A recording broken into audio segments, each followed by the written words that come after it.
qu'à l'origine, dans les années 60, la PAC devait permettre de produire de l'alimentation en quantité et en qualité suffisante pour l'ensemble de la population européenne.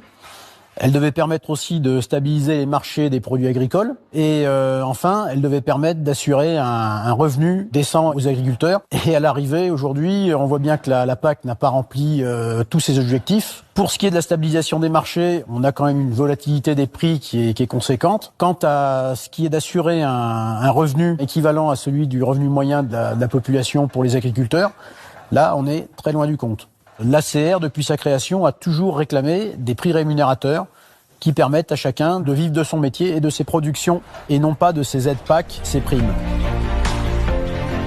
L'enjeu important d'une PAC réussie, c'est aussi une bonne gestion des flux des échanges de matières premières au niveau international. Cette préférence communautaire doit être mise en place face à ces produits qui n'ont pas les mêmes standards de production que nous, en termes de qualité de production et aussi en termes sociaux. Et il faut absolument instaurer une exception agriculturelle dans les négociations au niveau de l'OMC. Il faut aussi remettre en place des organisations des marchés au niveau européen qui permettent de réguler la production et de réguler les prix par la mise en place de droits de douane aux frontières extérieures de l'Union européenne. Depuis 1992, 2 agriculteurs sur 3 ont disparu.